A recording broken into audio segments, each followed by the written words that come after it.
What's up, YouTube? I'm Mike, and today I'm back with part 3 of the Trenbolone is destroying my life video, and nearly my relationship, as you may have noticed in the previous video. So today what I'm going to be talking about is the things that I'm going to be doing to try to save my relationship with Trenbolone. Of course. The thing is that I love Tren just like I love my wife. And there's things about my wife, like I said in the previous video, that make her one of the best partners I could ever hope to have. And there's a lot of things about my wife that make her one of the worst partners I could ever hope to have. And the same is true of Tren. The same is true of most anything that really is worth doing in life. You never get anything in life that's all good with no consequences. Everything has a cost. It's been very interesting to read the comments in some of the last videos because people seem to sort of be split into like two camps. There's the guys that are like, no, fuck it, Tren is the best, keep doing Tren. Tren's not causing the problem. And there's the other group that are like, holy fuck, dude. Like, you really do have an acute reaction to this drug, and it is fucking up what seems to be a really good marriage, and you need to do everything you can to save that marriage. And I agree. I think that my marriage is definitely one of the best things about my life, and it's absolutely worth saving. Many people have said, why don't you just stop doing all of this gear? You've built this amazing physique, you're plenty big, you look great. Why do you just have to keep pushing it? And the reason that I continue to push is because my personality type does not handle maintenance at all. Like that's my weakest link. I don't do maintenance. Anytime I'm in just a purely maintenance phase, it just feels like stagnation. And so when I get stagnant, I get bored. And when I get bored, I find some other thing of interest. I always have to be in some kind of state of flux. So at a bare minimum, I could get to a place where, and I'm very close to being there. In fact, I've made videos in the past saying that I was done bulking, that my body doesn't want to get any bigger than it currently is. I don't want to eat the calories necessary to get any bigger than I currently am. And so I'm never going to bulk again. And then I decided, well, I'll try to do a lean bulk. What I could potentially do is get to a place where I basically go from a TRT only state, basically just cruising, and then go on cutting cycles and cut it up for like the spring or the summer.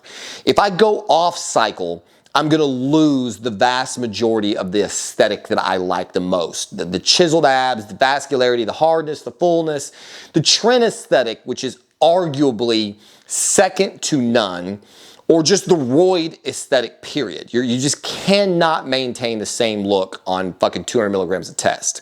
So I might be able to go to a place where I, maybe I take the winter off and then I blast in the summers and go into a deep cut and get nice and chiseled and hard looking. But if I just stop blasting completely, if I stop going from like a position of sort of, higher body fat to lower body fat, if I stop doing something to keep things changing at all times, what's inevitably going to happen is I'm going to stop lifting. I'm going to lose my entire physique. I'm going to go back to just playing video games and fishing and staying in a constant calorie deficit, and that has never been good for me psychologically, ever. The reason I started bodybuilding was because I was in such a depressive state, all on my own, that life had become unlivable. And so that's why I think is really hard for a lot of you guys to understand. And I titled the video, Tren is Destroying My Life, because it's definitely exacerbating a lot of my personality characteristics that are responsible for destroying my life.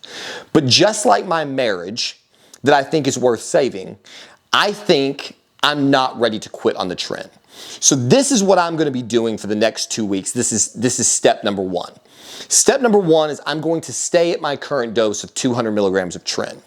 because I've only been at this dose for a couple of weeks, so I have not reached peak serum concentration. And the thing that is the most of a mind fuck for me, and this is starting any compound, is the come up. I've said this countless times on the channel. During the come up phase, that's what rocks me psychologically the most. Once the levels stabilize and my body gets used to the way this hormone feels, and I get used to a certain amount of aggression or irritability or sexual prowess or whatever it is, then that's when I can kind of adjust and things go back to some state of normalcy. So I'm gonna stay at 200 milligrams of Tren, 500 milligrams of Test E, until those levels stabilize. And if I'm still having as many psychological problems as I've been having before we get into steps B and C or 2 and 3, then I will look at dialing the Tren dose back to like 100 or maybe even 50. I know that it's not just the Tren causing the problems, because I have run 50 milligrams of Tren for very extended periods of time without causing all of the problems that I've been experiencing at 200. I've made a number of videos about this. 50 milligrams of Tren is plenty to maintain a tremendous amount of strength, a lot of the aesthetic. You can get the overwhelming majority of the goods with little to none of the bads at 50 milligrams. And I've just decided, for reasons that should be obvious, my drug addiction personality for one, to try to push the envelope a little bit. So I'm gonna wait until I get stable before I make any decisions whether or not to completely pull the plug on the Tren or to try a lower dose. Part number 2. A week ago, I decided to add 300 milligrams of Masteron E to this cycle, because Masteron has so many good it's a feel-good drug. Many people have said in the comments that Masteron could be used to offset a lot of the negative side effects of Tren. I have had a very good experience with Masteron in the past. In fact, I've run it as high as 600 milligrams a week. I was feeling great on that cycle, and the only reason I stopped it is because I had to get all my teeth replaced, and I couldn't be on a bunch of fucking androgens going into that surgery. My doctor was looking at too many different things. So I've had really good experiences with Masteron in the past. The reason I have not run it is because it definitely lowers my estrogen. And you guys who've been following the channel for a long time know that I have massive estrogen issues. And so I've been scared to fuck with it. So this is what I'm gonna do. I'm gonna run Masteron at 300 milligrams a week, 500 milligrams of Test E, 200 milligrams of Trenbolone E. If I start to notice, and more or less when I start to notice, that the estrogen is coming down, rather than fuck with my Arimidex dose, because it's so hit or miss, I'm going to raise my testosterone dose until I get back to even. So my goal is to try to get maybe to 750 milligrams of test without having to add any more Arimidex to the mix. So because I'm already at 3 milligrams a week. So I'm going to raise the test dose as needed to offset the amount of aromatase reduction that I get from the Masteron. I've been on the Masteron for about a week, and I'm already really feeling very, very good. So that's part number 2. Part number 3, and the kicker, who's gonna have half the audience walk out the fucking door, is that I've decided to go back on another drug that I have used very extensively in my life. So hopefully you guys are starting to see the evidence. When I say I'm a drug addict, now you're really starting to find out just what that really means coming out of my mouth. Because the logical conclusion is Trenbolone at 200 milligrams is causing you a lot of problems. Take the Trenbolone out of the fucking mix or lower the dose. But instead, I'm adding hormones and I'm about to add another very powerful drug. So to some of you, you go, well, that's insane. What the fuck are you thinking, dude? You are going out of your way to destroy this marriage. But I don't agree with your logic, because I think that's a logical fallacy, and here's why. Everything you take has a consequence. So I'm going to take other drugs to offset the effects of Trenbolone. In the same way that when I got put on TRT, it caused my estrogen to go up. So I had to take Arimidex to offset it. I didn't say, well, fuck it, I will just have 320 nanograms per deciliter of testosterone because I can't add Arimidex to the mix. You know, if you get cancer and they put you on chemotherapy to fight the cancer, it's going to cause your fucking hair to fall out.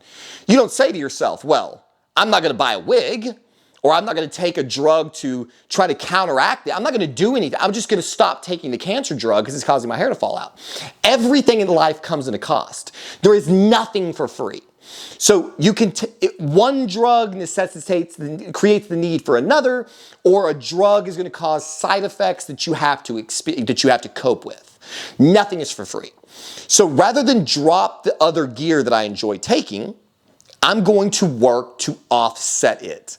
In the same way that instead of just divorcing my wife, who I love, I'm going to work hard at being able to solve our relationship problems that have nothing to do with Tren because they predate all of my steroid use. It is not fair to blame drugs when the problem really resides within you. And so she and I are in a really great place right now.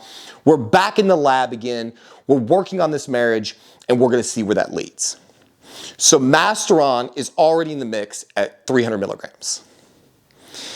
Some of you may have noticed that I mentioned that when I was having all of the paradoxical effects to the Sonata that I was trying to take to get off the Ambien, that I used Xanax to counteract the panic attacks that I was having. I have a very, very colored history with Xanax. I first started using Xanax over 20 years, well, about 15 years ago now, 16 years ago now, right after the birth of my first son. My wife was induced early because she was not taking good care of herself, my ex-wife. She developed a condition called preeclampsia that the doctors were concerned was negatively affecting the baby, and so they said, you are going to the hospital today and we are going to induce labor. She was about 5'3" tall, very tiny little thing. He got stuck in the birth canal. She was in labor for a very, very long time. I believe it was 12 hours. They had to use a suction cup to remove him. And when I mean suction cup, I mean the doctor was fucking bracing herself on the foot of the bed and pulling on his head like she was trying to rip-start a fucking engine. I was watching this woman and I am fully expecting that she's going to pull his head off, and I am just waiting to fucking knock the shit out of her. What happened instead was that he came out fully intact and was not breathing. I have a video that I may or may not be able to cut into this, you probably don't care, of the first 1 minute and 7 seconds of my son's life where he did not take a breath. He was blue and he looked like he was dying. He was dying. The nurses were in the room. They put a bag over his face. They were pressing oxygen into his lungs. They were jabbing at his feet. He was not breathing. At about the 35 or 40-second mark of the video, after they cut the umbilical cord, they started calling for the NICU to emergency to get down there to help him. At the very end of the video, you hear NICU run into the room. The nurse says, "Sir, please put down the camera until we know he's safe." I began to pan the camera to the floor, and my son took his first breath of life at 1 minute and 7 seconds. He later developed a very severe learning disability, and he has had problems his entire life. Whether those two things are related, I don't know, but what I do know is that when he first cried, I thought I was recording the death of my son. The volume of emotion that was flowing through me after 9 months of her pregnancy, that we almost got divorced during more than once. She had a horrific pregnancy. I had been waiting to have a child my whole life, and here the big day comes, and I think that I'm about to watch him die in front of me. When his first breath was uttered, I hit the fucking deck. The doctor is like, "Dad, are you okay? Are you okay?" I pull myself together. It's just like, take care of him, fuck me. And after that, I started having chronic, just massive panic attacks. I couldn't drive my car anymore. I would be swerving in the lane. I kept thinking people were going to hit us. He just seemed so fragile. You know, he couldn't hold his head up, and he's got this little stick neck, and And he seemed so fragile. It seemed like anything could take his life away. I couldn't sleep at night because I would have these I would wake up and have these horrible nightmares that I had gone into his crib and he was dead. I was like afraid of SIDS. I rarely held my son when he was first born because I was afraid I was going to drop him or something. I was going to do something to hurt him. I was just a fucking basket case. And so I went to the psychiatrist and I told him everything that was going on. And he was like, holy fuck, you know, we got to get you some relief. And so he put me on Xanax at 1/4 milligram. Over the course of the next 10 years, a lot of other horrible shit happened to me. I went through a lot of bad experiences, and my 1/4 milligram dose of Xanax a day rose to 1.5 milligrams of Xanax per day. At this time, I did not know, I was too stupid and too young to understand that stopping that dose cold turkey would bring on horrific withdrawals. And I let my prescription lapse one time without thinking much of it. I realized that I didn't have it. I called it in and the withdrawal started and it was excruciating. I later had an experience where I was forced to come off the Xanax. Again, I got into some legal trouble and they tried to not give me the Xanax that I was prescribed because I was incarcerated. And I went through withdrawal again and I had a seizure in the jail, and the doctors rushed in and said, you know, they told me that I had withdrawn and that they were going to give me the Xanax. Basically, that's the short side of it. So I was put back on, and I was forced to taper off, and it took a very long time to come down from that dose. So despite the fact that that drug has helped me massively in my life deal with all of the demons that I have that reside within me, I have been terrified to take it because it creates a physical dependence that some people equate to an opiate withdrawal. I have never taken an opiate aside from like hydrocodone a couple times in life. So I have been terrified to use this drug, and then I get into this situation where I find out that 20 years into using Ambien, I have developed a physical dependence on that. And while I have loved Ambien and the effects that it's had on helping me to sleep at night, it's caused as many problems as it's solved, and that's all that it does. It helps me to sleep. Sometimes, if I take it on a perfectly empty stomach and I'm not on too many androgens and, you know, the fucking stars align and me and my wife aren't fighting, and if there's too many conditions, then I'm having to take more Ambien than I'm prescribed, and then I get into another situation where I'm faced with the possibility of withdrawal. So obviously the smart thing to do would be to try to get off all of these drugs. But instead, after meeting with my therapist again, I've decided to go back on the Xanax. So I'm prescribed 0.5 milligram a day, but I'm trying to only use 1/4. This has been going on for the past 3 or 4 days, 5 days now, because I had some left over. So I have some on hand just in case shit, because panic attacks are so horrible. And so I've been using 1/4 milligram. A couple times I did use 1/2, and I've only been using 5 milligrams of Ambien at night because I'm going to try to wean off the Ambien and use the Xanax to cope with all of the other demons and hope to help me with my sleep. I'm very happy to report that since I started the Xanax again, I have had the best sleep I've had in a long time. I woke up this morning and it was one of the first times that I had had good dreams in a long time. I don't sleep deep enough to ever get into REM sleep for any extended period of time. And so I very rarely dream. And I think that is one of the biggest problems that leads to so much psychological stress, because my body is never put into a mentally recuperative state. So there you have it. I am choosing, with the help of a physician, to trade one physical dependent drug, a drug that leads to physical dependence, for another drug for a trial period to see if that doesn't give me more relief than all of the other things that I've been doing. So obviously that is also helping to combat a lot of the negative side effects that can come from either high doses of androgens in general or Trenbolone, because it can make you so fucking anxious and manic and wound up. And so I have been to the gym on it, and I've had savage workouts. It has not negatively affected my workout. It has made it so much easier for me to let shit go and calm the fuck down. I actually just got through shooting this entire video. It was probably 35 minutes long. And I went to put it on my computer, and my camera, my microphone was dead. Let's check again. It's working this time.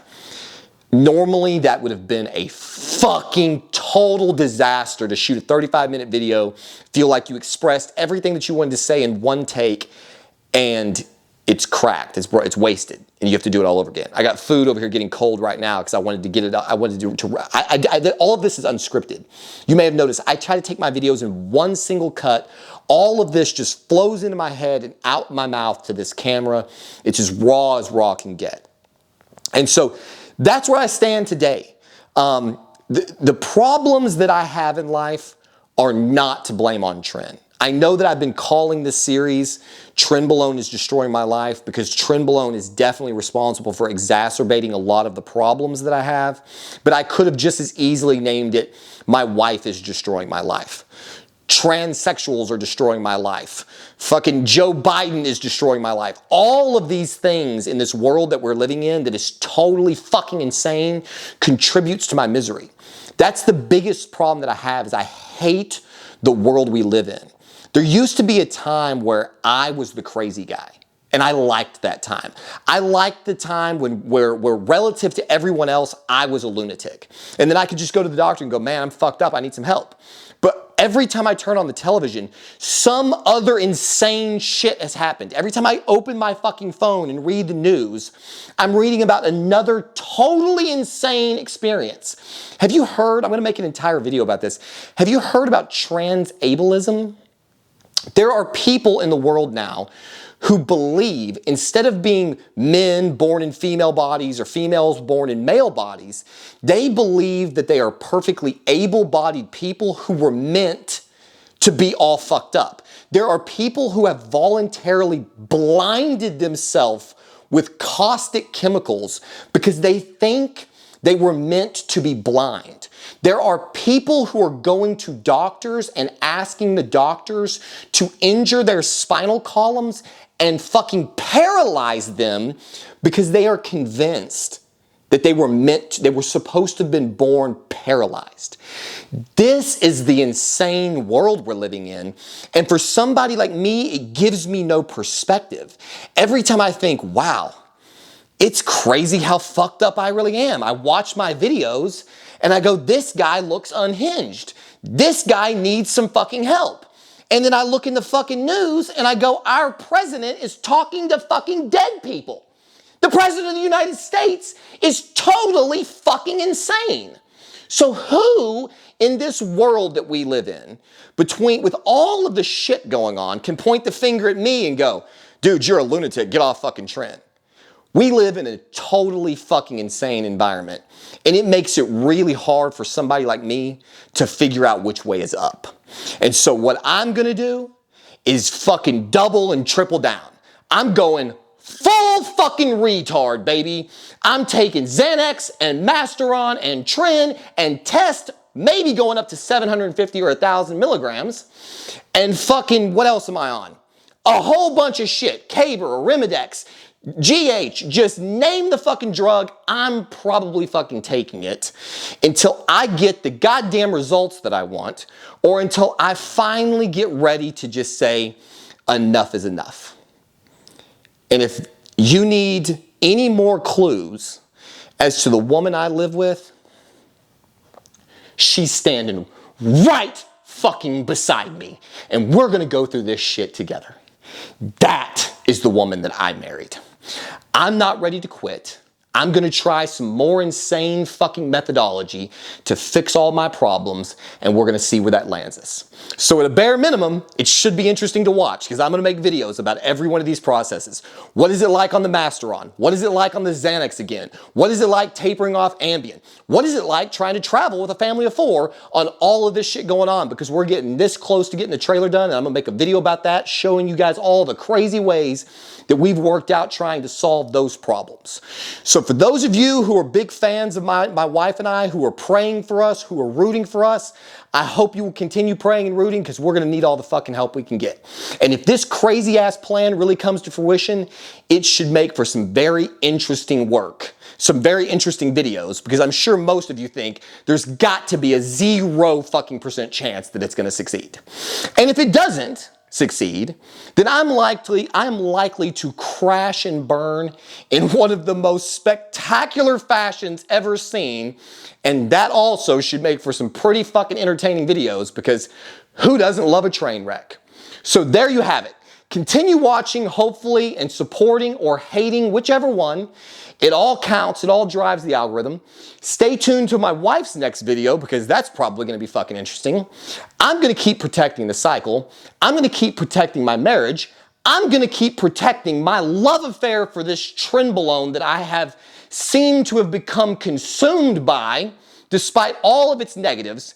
I'm going to keep fighting to make all of these things work, because the rest of the world out there is no fucking better. So as always, I hope that this has been informative, entertaining, eye-opening, and enlightening. And as always, we'll see you on the next one.